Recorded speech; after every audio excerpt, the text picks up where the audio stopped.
여러분, 한 가지 여쭤보겠습니다. 혹시 낯선 사람과 오랫동안 같이 사신 적이 있으십니까? 10년, 20년, 아니, 3, 40년을 함께 살았는데도 그 사람이 누구인지 잘 모르겠는 그런 경험 말입니다. 이상한 이야기처럼 들리실 수 있습니다. 그런데 그 낯선 사람이 바로 자기 자신이라면 어떻습니까? 오늘 아침에 거울을 보셨습니까? 보셨다면 거울 속에 있는 그 사람을 알아보셨습니까? 눈은 분명 내 눈인데 그 안에 있는 사람이 내가 맞는지 잠깐이라도 멈칫하신 적은 없으십니까? 저는 있습니다. 거울 앞에 서서 한참을 들여다본 적이 있습니다. 그런데 이상하더군요. 얼굴은 아는데 그 사람이 뭘 좋아하는지 모르겠습니다. 뭘 하고 싶은지 모르겠습니다. 언제 마지막으로 웃었는지도 기억이 나지 않습니다. 40년을 같이 살았는데 말입니다. 그때 깨달았습니다. 아, 내가 나를 잃어버렸구나. 그런데 여러분, 이건 저만의 이야기가 아닙니다. 과학자들이 놀라운 사실을 발견했습니다. 미국 다트머스 대학의 블렌치 플라우 교수가 132개 나라의 사람들을 조사했는데 인생에서 행복이 가장 낮은 시기가 47살음이었습니다. 거기까지는 그럴 수 있다고 생각하실 겁니다. 한창 바쁠 때니까요. 그런데 놀라운 건 그 다음입니다. 50살 이후부터 행복이 다시 올라갑니다. 60, 80으로 갈수록 점점 더 올라갑니다. 80살의 행복이 18살 때와 비슷하다는 겁니다. 지금이 영상을 보고 계신 여러분의 나이가 바로 그 시기입니다. 인생에서 가장 행복할 수 있는 때. 그런데 우리 대부분은 그걸 모르고 있습니다. 아니, 모르는 게 아니라 믿지 못하고 있습니다. 왜 그럴까요? 오늘 김영석이 그 이야기를 하려고 합니다. 왜 우리는 행복할 수 있는데 행복하지 못한 건지, 그리고 지금부터라도 어떻게 하면 되는 건지 편안하게 들어 주십시오라는 말은 하지 않겠습니다. 오늘은 좀 솔직하게 때로는 불편하게 말씀드릴 수도 있습니다. 그래도 끝까지 함께 해주시면 감사하겠습니다. 여러분 집에 오래된 통장이 하나쯤 있으실 겁니다. 요즘 같은 통장 말고요. 종이 통장 말입니다. 표지가 누게 변하고 모서리가 달아서 너덜너덜한 서랍 깊숙이 아니면 장롱 이불 사이에 끼워져 있는 그런 통장 말입니다. 한번 꺼내 보신다고 생각해 보십시오. 히치면 숫자들이 빼곡히 적혀 있습니다. 어디에 쓴 돈인지 하나하나 읽어보면요. 큰아이 대학 등록 금지, 보일러 교체, 둘째 결혼 비용 어머니, 병원비, 셋째 전세 자금 보태준 것, 한 줄 한 줄 다 누군가를 위한 돈입니다. 그런데 끝까지 넘겨 보십시오. 나를 위해 쓴 돈이 어디 있습니까? 내가 가고 싶은 곳에 가려고 쓴, 내가 먹고 싶은 걸 사 먹으려고 쓴, 내가 배우고 싶은 걸 배우려고 쓴 찾기 어려우실 겁니다. 아마 한 줄도 없으실 수 있습니다. 그 통장이 여러분의 인생입니다. 한 줄 한 줄이 여러분이 살아온 날들입니다. 그리고 그 빈줄이 여러분이 살지 못한 날들입니다. 저는 오늘 그 빈줄 이야기를 하려고 합니다. 여러분이 아직 적지 못한 그 한 줄 이제부터 적어도 되는 이유에 대해서요. 혹시 지금 집에 오래된 종이 통장을 갖고 계신 분 1번을 눌러 주십시오. 이제는 없다 하시는 분은 2번을 눌러 주시고요. 아, 통장은 없어도 괜찮습니다. 기억은 갖고 계시니까요. 자, 이제 본격적으로 들어가 보겠습니다. 여러분, 이런 말씀 자주 하시지 않습니까? 나이가 있는데 이 5글자가 얼마나 자주 쓰이는지 아십니까? 새로운 걸 배우고 싶을 때, 나이가 있는데 어디 여행을 가고 싶을 때, 나이가 있는데 좋아하는 옷을 사고 싶을 때, 나이가 있는데 이 5글자 앞에서 얼마나 많은 것들이 멈추었는지 모릅니다. 그런데 한번 가만히 생각해 보십시오. 나이가 있는데 그래서 뭐가 안 된다는 겁니까? 누가 정했습니까? 법에 적혀 있습니까? 예수님 넘으면 새로운 걸 배우면 안 된다는 법이 어디 있습니까? 없습니다. 그건 법이 아닙니다. 우리가 스스로 만든 규칙입니다. 아무도 강요하지 않았는데 우리가 우리를 가둔 겁니다. 두 번째, 말이 있습니다. 자식한테 패 끼치면 안 돼. 이 말 참 익숙하시지? 그래서 아프면 참습니다. 돈이 필요해도 말 안 합니다. 외로워도 전화 안 합니다. 다 자식 부담될까? 와, 그 마음은 이해합니다. 진심으로 이해합니다. 그런데 가만히 보면요. 이 말 때문에 정작 잃어버리는 게 있습니다. 자식 걱정을 안 끼치려고 자기 인생을 통째로 포기하고 계신 분들이 있습니다. 병원을 안 가십니다. 하고 싶은 것을 안 하십니다. 심지어 밥을 제대로 안 드시는 분도 있습니다. 그게 과연 자식을 위한 건지 한번 생각해 보실 필요가 있습니다. 자식들이 정말로 원하는 게 뭘까요? 부모님이 아무것도 안 하고 조용히 계시는 것일까요? 아닙니다. 대부분의 자식들은 부모님이 건강하고 즐겁고 자기 삶을 사시는 걸 원합니다. 여러분이 행복하셔야 자식들도 마음이 놓이는 겁니다. 세 번째 말. 남들이 뭐라고 하겠어? 이 말 앞에서 포기한 것들을 세워보신 적 있으십니까? 동네 문화센터 댄스 수업에 가고 싶었는데 남들이 뭐라고 할까봐 안 갔습니다. 혼자 여행을 가고 싶었는데 이 나이에 혼자 돌아다닌다고 할까봐 갔습니다. 마음에 드는 모자를 하나 사고 싶었는데 늙은이가 무슨 시장이냐고 할까봐 안 샀습니다. 그런데요, 여러분 솔직히 말씀드려도 되겠습니까? 남들은 여러분한테 그렇게까지 관심이 없습니다. 우리가 생각하는 것만큼 남들은 우리를 보고 있지 않습니다. 지하철에서 옆 사람이 어제 뭘 입었는지 기억나십니까? 안 나시지요? 마찬가지입니다. 우리가 문화센터에 가든 혼자 여행을 가든 빨간 모자를 쓰든 아무도 신경 쓰지 않습니다. 신경 쓰는 사람은 딱 하나 자기 자신뿐입니다. 이 세 마디를 보십시오. 나이가 있는데 자식한테 패기치면 안 돼. 남들이 뭐라고 하겠소? 이 세 마디가 만든 것이 있습니다. 눈에 보이지 않는 감옥입니다. 벽도 없고 자물쇠도 없고 간수도 없는 감옥. 그런데 그 안에 갇혀 사는 사람이 수백만 명입니다. 제가 아는 분이 한 분 계십니다. 윤 여사님이라고 올해 60이십니다. 이분이 저한테 이런 이야기를 하셨습니다. 평생 혼자 밖에서 밥을 먹어본 적이 없다고요. 국밥집에 혼자 들어가는 것, 그게 그렇게 어려웠다고 합니다. 여자가 혼자 식당에 앉아 있으면 뭔가 이상하지 않겠냐고. 사람들이 쳐다보지 않겠냐고요. 그래서 배가 고파도 집에 와서 드셨답니다. 그러다 어느 겨울날 병원 진료를 마치고 나오는 길이었습니다. 점심때가 한참 지났는데 배가 너무 고프셨대요. 집까지 가려면 버스를 2번 갈아타야 하는데 도저히 참을 수가 없어서 병원 앞 국밥집에 들어가셨습니다. 문을 여는데 심장이 두근거리셨다고 합니다. 혼자 들어가는 게 그렇게 떨리셨대요. 그런데 앉아서 둘러보니까 이상한 거예요. 옆 테이블에 할아버지 한 분이 혼자 드시고 있었습니다. 건너편에는 할머니 한 분이 신문표 놓고 혼자 드시고 있었습니다. 뒤쪽에도 혼자 오신 분이 있었습니다. 세 테이블이 다 혼자였습니다. 국밥이 나왔습니다. 한 숟가락 드는데 윤 여사님이 그러시더군요. 맛이 달랐다고. 같은 국밥인데 왜 이렇게 맛있는지 모르겠다고. 그때 드신 게 소리국밥 한 그릇하고 깍두기 한 접시였는데 그게 평생 먹은 국밥 중에 제일 맛있었다고 하십니다. 그리고 이런 말씀을 하셨습니다. 내 감옥에는 벽이 없었어요. 벽이 없는 감옥, 자물쇠도 없고 문도 없는데 30년을 갇혀 있었던 겁니다. 그 벽을 만든 건 남들이 아닙니다. 사회가 아닙니다. 나이가 아닙니다. 바로 자기 자신이었습니다. 여러분의 감옥은 어떤 모양입니까? 혹시 벽이 있긴 한 겁니까? 잠깐 여기서 한 발짝 더 들어가 보겠습니다. 지금까지는 우리를 가두는 말에 대해 이야기했습니다. 그런데 더 깊은 곳에 질문이 하나 있습니다. 우리는 왜 자기 자신을 위해 사는 것을 이렇게 어려워할까요? 나이가 있어서 체면 때문에 아닙니다. 더 근본적인 이유가 있습니다. 우리는 평생 효도를 배웠습니다. 부모님께 효도, 자식에게 헌신, 가족을 위해 희생하는 것이 곧 좋은 사람이라고 배웠습니다. 그 가르침이 틀렸다는 말이 아닙니다. 그건 아름다운 가치입니다. 그런데 한 가지 누구도 가르쳐 주지 않은 것이 있습니다. 나 자신에게 효도하는 법, 부모님께 효도하셨습니다. 자식을 위해 모든 것을 주셨습니다.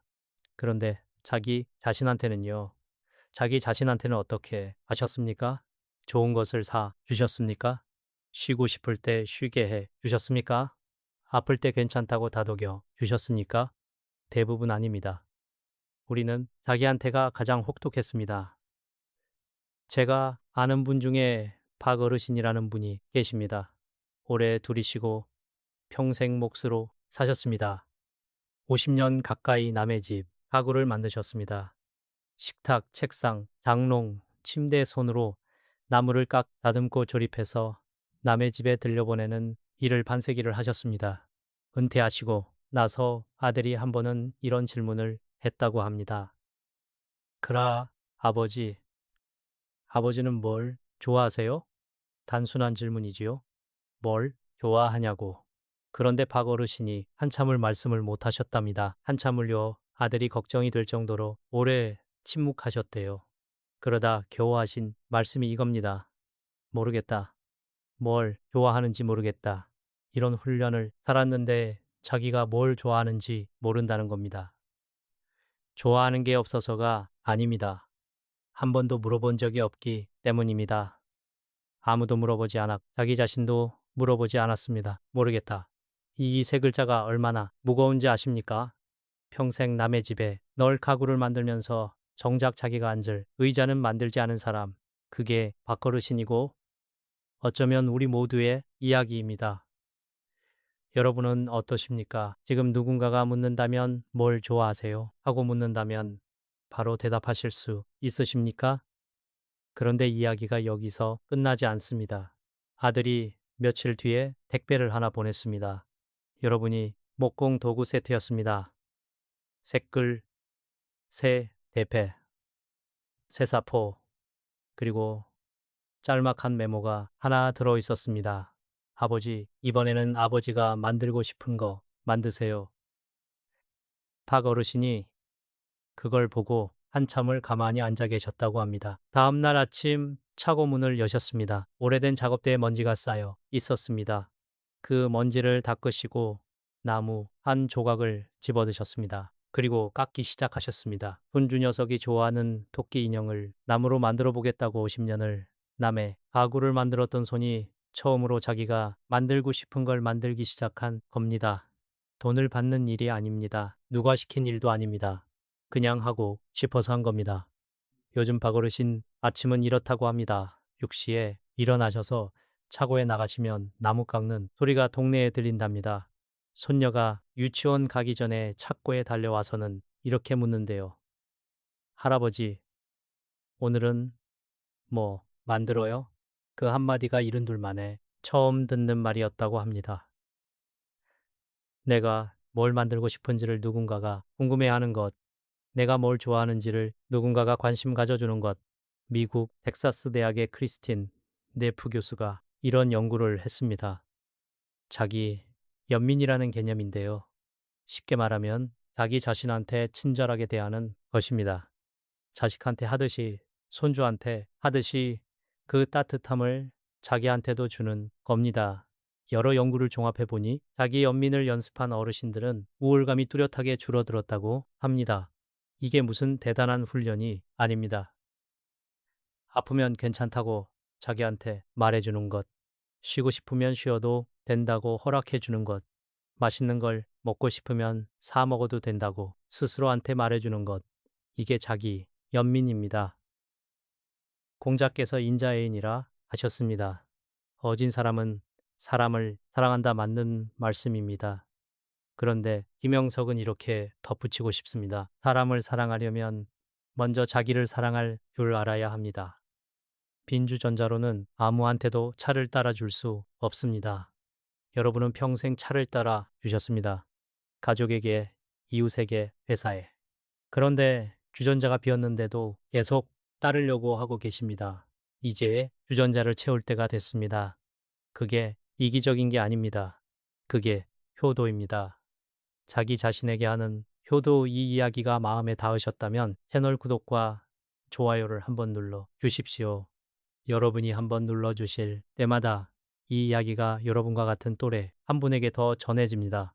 그것도 하나의 선물입니다. 자, 여기서 한 가지 묻겠습니다. 지금까지 제 이야기를 들으시면서 혹시 이런 생각이 드셨을 수 있습니다. 그래, 맞는 말이야. 나도 나를 위해 살아야지. 그런데 이 나이에 뭘 해도 달라지겠어? 머리는 이미 굳었는데 많은 분들이 그렇게 생각하십니다. 나이가 들면 뇌가 굳는다고, 새로운 걸 배우기엔 너무 늦었다고, 젊은 사람들이야 뭐든 금방 이기지만 우리는 이미 그 시기가 지나지 않았냐고. 그런데요, 과학은 정반대 이야기를 하고 있습니다.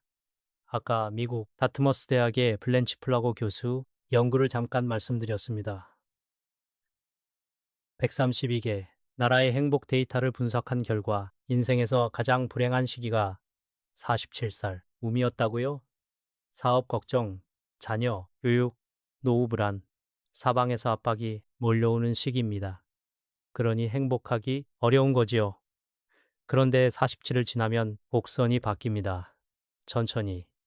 그러나 분명하게 올라갑니다. 신대, 예순대, 이른데 올라가다가 여의 되면 어디까지 올라가는지 아십니까? 18살 때만큼 올라갑니다. 이게 132개 나라에서 공통으로 나타난 현상입니다. 한국, 사람만 그런 게 아니라 전 세계 사람들이 그렇다는 겁니다. 왜 그럴까요? 스탠포드 대학의 로라 카스텐슨 교수가 수십 년간 연구한 결과가 있습니다. 이름이 좀 어렵습니다만 쉽게 설명드리겠습니다. 나이가 들면 우리 뇌가 하나의 능력을 갖게 됩니다. 쓸데없는 것을 걸러내는 능력입니다. 젊었을 때를 떠올려 보십시오. 사소한 것에도 화가 나고 남의 말 한마디에 밤새 잠을 못 자고 직장에서 누가 인상을 쓰면 하루 종일 신경이 쓰이고 그랬던 적 있으시지요? 그런데 지금은 어떠십니까? 옆집에서 뭐라고 하든 뉴스에서 뭐라고 하든 예전만큼 흔들리지 않으실 겁니다. 그게 나이가 들어서 무뎌진 게 아닙니다. 내가 똑똑해진 겁니다. 카스텐슨 교수의 설명은 이렇습니다. 사람은 자기에게 남은 시간이 많지 않다는 걸 느끼기 시작하면 내가 자동으로 중요한 것과 중요하지 않은 것을 분류하기 시작합니다. 부정적인 자극은 알아서 걸러내고 긍정적인 것, 의미 있는 것에 집중하게 됩니다. 이건 노력해서 되는 게 아닙니다. 내가 스스로 하는 겁니다. 그러니까 여러분의 뇌는 이미 행복할 준비가 되어 있다는 겁니다. 장비는 다 갖춰져 있는데 스위치를 안 켜고 계신 겁니다. 여기서 하나 더 말씀드리겠습니다. 나이가 들면 뇌가 굳는다. 이 말을 많이 들으셨을 겁니다. 새로운 걸 못 배운다. 기억력이 떨어진다. 이런 이야기요. 맞는 부분도 있습니다. 젊었을 때처럼 빠르지는 않습니다. 그건 사실입니다. 그런데 완전히 틀린 부분도 있습니다. 뇌는 죽는 날까지 새로운 연결을 만들 수 있습니다. 이걸 뇌의 가소성이라고 하는데 어려운 말은 잊으셔도 됩니다. 중요한 건 이겁니다. 이런에 새로운 걸 시작해도 뇌는 반응합니다. 여드 시작해도 반응합니다. 느리지만 반응합니다. 그리고 놀라운 건 느리기 때문에 오히려 더 깊이 배운다는 겁니다. 젊은 사람은 빨리 배우지만 빨리 있습니다. 우리는 천천히 배우지만 한번 배운 건 깊이 남습니다. 이게 나이든 뇌의 힘입니다. 비유를 하나 들겠습니다. 김치를 담그신 적 있으시지요? 막 담근 김치가 어떻습니까? 풋내가 나고 맛이 거칠고 뭔가 설리은 느낌이 있습니다. 이틀, 사흘, 일주일 시간이 지나면 어떻게 됩니까? 맛이 깊어집니다. 감칠맛이 나고 부드럽고 뭐라고 할까? 속이 꽉 찬 느낌이 납니다. 그게 시간의 힘이지요. 여러분의 뇌가 그렇습니다. 막 담은 김치가 아니라 충분히 익은 김치입니다. 맛이 안 나는 게 아니라 아직 뚜껑을 안 연 겁니다. 항아리 안에서 이미 다 익어 있는데 열어볼 생각을 안 하고 계신 겁니다. 그러니까 과학이 말하는 건 이겁니다. 여러분의 뇌는 굳지 않았습니다. 여러분의 뇌는 이미 행복할 준비가 되어 있습니다. 여러분의 뇌는 지금 이 순간에도 새로운 것을 배울 수 있습니다. 문제는 뇌가 아닙니다. 문제는 뚜껑입니다. 자, 그러면 이제 실제로 어떻게 해야 하느냐는 이야기를 해보겠습니다. 뚜껑을 열자는 건 알겠는데 어떻게 여는 건지, 거창한 걸 해야 하는 건지, 내일 당장 배낭 메고 여행을 떠나야 하는 건지 아닙니다. 전혀 아닙니다. 스탠포드 대학의 BJ 포그라는 교수가 있습니다. 이분이 20년 넘게 연구한 게 있는데 사람의 행동이 어떻게 바뀌느냐는 겁니다. 결론이 아주 단순합니다. 큰 결심은 실패합니다. 작은 행동이 성공합니다. 내일부터 매일 운동하겠다. 이러면 3일을 못 합니다. 그런데 내일 아침 현관문 앞에 운동화를 놓아두겠다. 이건 됩니다. 왜냐하면 너무 쉬우니까 거절할 이유가 없으니까 그 운동화를 보면 자연스럽게 신게되고 신으면 자연스럽게 나가게 되고 나가면 자연스럽게 걷게 됩니다. 시작이 다가야 멈추지 않습니다. 이걸 어르신들 인생에 적용하면 어떻게 되는지 제가 아는 두 분의 이야기로 말씀드리겠습니다. 신어르신이라고 예수 나우이십니다. 평생 시내버스 기사를 하셨습니다. 35년을 운전대를 잡으셨으니 그 세월이 어떠셨겠습니까? 새벽 4시 반에 일어나서 밤 9시에 들어오는 생활을 35년 은퇴하시고 나서는 하루가 왜 이렇게 긴지 모르겠다고 하시더군요. 운전대를 놓으니까 손이 허전하고 갈 곳이 없으니까 다리가 무겁고 부인께서 어느 날 동네 문화센터에서 건강 댄스 수업을 한다고 같이 가자고 하셨답니다. 신어르신의 반응이 어떠셨을 것 같습니까? 안 갔습니다. 당연히 안 갔습니다. 남자가 무슨 춤이냐고 창피하게 두 번째 권유도 거절, 세 번째도 거절, 네 번째도 거절, 네 번을 거절하셨습니다. 다섯 번째 날 부인이 한마디를 하셨대요. 당신 나 혼자 가기 무서우니까 한 번만 같이 가 줘요. 그 말에 맞지 못해 따라가셨답니다. 부인이 무서워서가 아니라 부인 핑계라도 있어야 간단한 걸 부인이 아셨던 거지요. 첫날은 구석에 서서 구경만 하셨대요. 끼고 둘째 날도 구석, 셋째 날에 강사, 선생님이 다가와서 한마디 하셨답니다. 어르신 발만 한번 따라해 보시겠어요? 그래서 발만 움직여 봤대요. 그게 시작이었습니다. 6달이 지났을 때 신어르신이 수업 시작 전에 준비, 운동을 이끄는 사람이 되어 있었습니다. 누가 시킨 것도 아닙니다. 매일 나오다 보니 자연스럽게 그렇게 된 겁니다. 35년을 버스 안에서만 보낸 사람이 이제는 음악에 맞춰 몸을 움직이고 있습니다. 이분이 저한테 한 가지를 보여주셨습니다. 신발장을 열어서요. 하얀 운동화가 한 켤레 있었습니다. 새 것이었습니다. 이게 뭐냐고 물었더니 은퇴하고 10년 만에 처음으로 자기한테 사준 신발이라고 하시더군요. 10년 만에요. 10년 동안 자기한테 신발 한 켤레를 안 사셨던 겁니다. 그 운동화가 얼마나 대단한 건지 아십니까? 그건 신발이 아닙니다. 자기한테 주는 허락입니다. 그런데 여기서 다른 분 이야기를 하나 더 하겠습니다. 장어르신이라고 이른 하나이십니다. 이분도 비슷한 상황이었습니다. 친구분이 산악회에 같이 가자고 몇 번을 권유했는데 끝내 안 가셨습니다. 무릎이 안 좋다는 이유도 있었고 새로운 사람 만나는 게 불편하다는 이유도 있었습니다. 진짜 이유는 따로 있었습니다. 낙회에 가면 사람들이 자기를 어떻게 볼까? 이런 너무 노인이 처음 왔다고 이상하게 보지 않을까? 아까 말씀드린 그 감옥입니다. 벽 없는 감옥 2년이 지났습니다. 장 어르신이 병원에 가셨는데 의사 선생님이 이러시더랍니다. 어르신 가벼운 우울 증상이 있으십니다. 운동을 좀 하셔야겠습니다. 혼자 말고 사람들하고 같이 하는 운동이 좋겠습니다. 의사 선생님이 권한 게 뭔지 아십니까? 그룹 해조였습니다. 사람들하고 같이 하는 운동. 결국 2년 전에 친구가 권했던 것과 똑같은 이야기입니다. 두 분의 차이가 무엇이었을까요? 신 어르신은 부인 핑계라도 대고 나가셨습니다. 작은 발걸음이었습니다. 구석에 서서 팔짱만 끼고 있었어도 일단 나간 겁니다. 장 어르신은 나가지 못하셨습니다. 완벽한 준비가 될 때까지 기다리셨습니다. 그런데 완벽한 준비란 건 오지 않았습니다. 이게 포구 교수가 말하는 겁니다. 준비가 된 느낌은 절대 오지 않습니다. 작게 시작한 사람은 커지고 기다린 사람은 멈춰 있습니다. 자, 그러면 여러분한테 5가지를 제안 드리겠습니다. 크지 않습니다.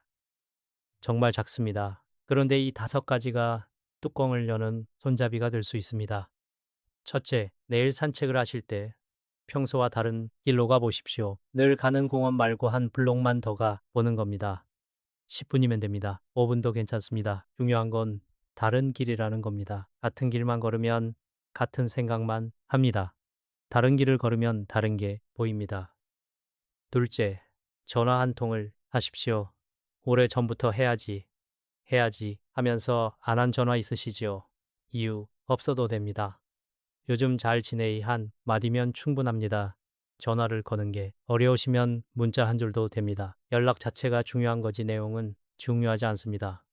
셋째, 종이를 한 장건에서 이것 하나만 적어 보십시오. 내가 하고 싶었는데 한 번도 말하지 않은 것 한 가지만요. 적고 나서 소리 내어 읽어 보십시오. 자기 목소리로 듣는 것과 머릿속으로만 생각하는 건 전혀 다릅니다. 넷째, 작은 것 하나를 자기한테 사 주십시오. 비싼 것 말고요. 붕어빵 하나도 됩니다. 호두과자 한 봉지도 됩니다. 중요한 건 누구를 위해서가 아니라 그냥 내가 먹고 싶어서 사는 겁니다. 박어르신의 목공도구처럼 윤 여사님의 국밥처럼 자기한테 주는 선물입니다. 다섯째, 이번 주에 딱 한 번 하기 싫은 일이 아니요. 라고 말해 보십시오. 동네 모임에서 역할 하나를 맡으라는데 하기 싫다. 그러면 이번에는 쉬겠습니다. 라고 말해 보십시오. 체면 때문에 억지로 하던 일 딱 하나만 거절해 보십시오. 세상이 무너지지 않습니다.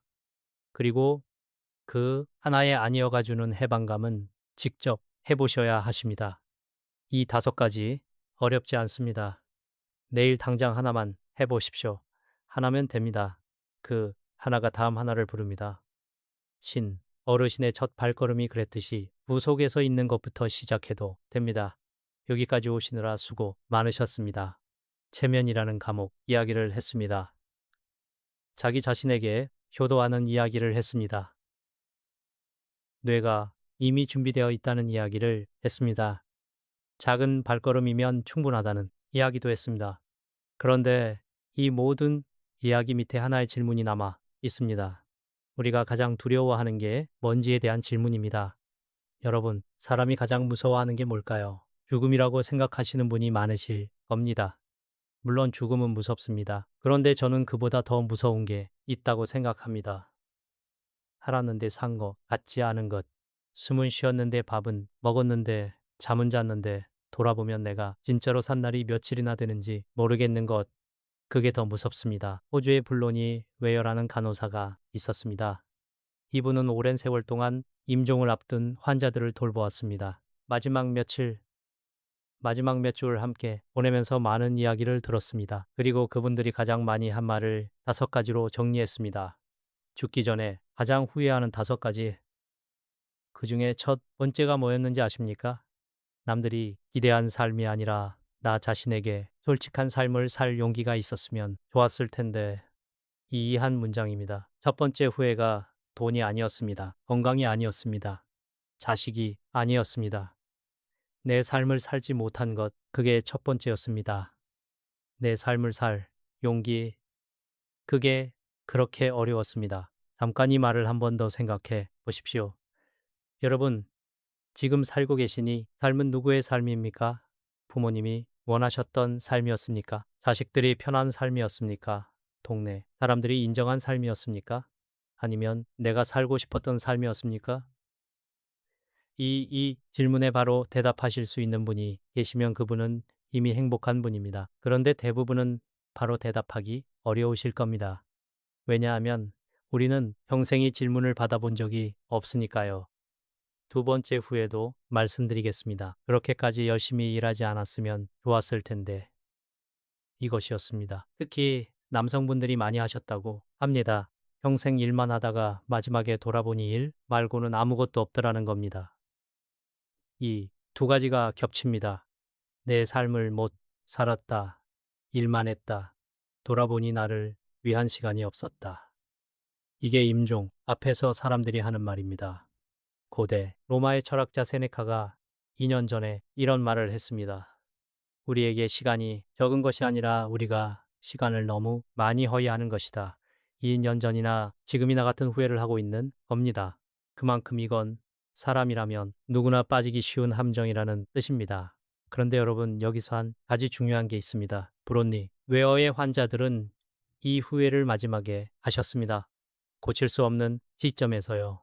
그런데 여러분은 지금 이 이야기를 듣고 계십니다. 아직 고칠 수 있는 시점에서요. 이게 차이입니다. 제가 아는 분 중에 이 여사님이라는 분이 계십니다. 올해 77이십니다. 작년에 엉덩이 관절 수술을 하셨습니다. 수술 자체가 큰 수술이라 회복이 오래 걸렸는데 병원에 한 달 가까이 계셨습니다. 딸이 매일 와서 간호를 했습니다. 어느 날 딸이 노트를 하나 가져왔습니다. 어머니 약 드시는 시간이 헷갈리시잖아요. 여기에 적어 두세요. 몇 시에 무슨 약, 몇 시에 무슨 약. 그러면 깜빡 안 하시잖아요. 이 여사님이 그 노트를 받으셨습니다. 그런데 약 시간을 적지 않으셨습니다. 대신 다른 것을 쓰기 시작하셨습니다. 편지를 쓰셨습니다. 누구한테 쓰셨냐면요. 40년 전에 자기 자신한테 쓰셨습니다. 은자야, 이렇게 시작했다고 합니다. 이 여사님 이름이 은자시거든요. 은자야, 네가 지금 37이지. 애들 셋 키우느라 허리가 아프지. 남편은 매일 늦게 들어오지. 내가 지금 힘든 거 나는 알아. 그런데 내가 하고 싶은 말이 있어. 무섭지 마. 그리고 기다리지 마. 내가 지금 참고 있는 것들, 나중에 하겠다고 미루고 있는 것들, 그게 37년이 지나도 그대로야. 나중은 오지 않더라. 나중이란 건 그냥 안 하는 거. 무섭지 마. 기다리지 마. 이 여사님이 이 편지를 다 쓰시고 나서 딸한테 읽어 주셨습니다. 병실에서요. 딸이 듣다가 울었습니다. 이 여사님도 우셨습니다. 한참을 두 분이 함께 오셨습니다. 37년이라는 시간이 걸렸습니다. 여러분에게는 그보다 짧을 수도 있습니다. 아니면 이미 늦었다고 생각하실 수도 있습니다. 늦지 않았습니다. 이 여사님이 병원에서 퇴원하시고 무엇을 시작하셨는지 아십니까? 일기를 쓰기 시작하셨습니다. 태어나서 처음으로요. 77에 처음으로 일기장을 사셨습니다. 매일 저녁 잠들기 전에 그날 있었던 일을 적으십니다. 대단한 일이 아닙니다. 오늘 날씨가 좋았, 손주가 전화했다.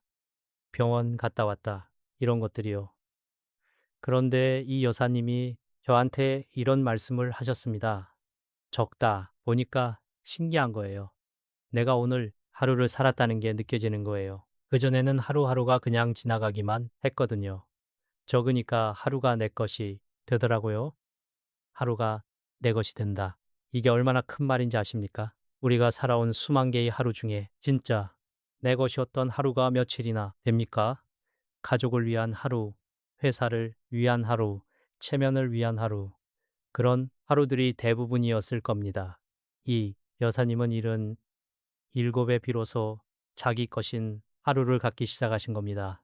비유를 하나 드리겠습니다. 여러분 집에 작은 텃밭이 있다고 생각해 보십시오. 아니면 옥상에 화분 몇 개라도 좋습니다. 평생 거기에 상추를 심고 고추를 심고 깨짚을 심으셨습니다. 가족들 밥상에 올릴 채소를 키우신 거지요. 수확하면 부엌으로 가져가셨습니다. 당연한 일이었습니다. 그런데 한 번이라도 이런 적이 있으십니까? 아침 일찍 해가 막 뜰 때 텃밭 앞에 작은 의자를 놓고 그냥 앉아본 적이요. 수확하려고가 아니라 물을 주려고가 아니라 그냥 앉아서 내 텃밭을 바라본 적이에요. 아침 이슬이 입에 맺혀 있고 작은 벌레가 기억하고 바람이 살짝 불면 잎이 흔들리는 것을 그냥 보기만 한 적이요. 대부분 없으실 겁니다.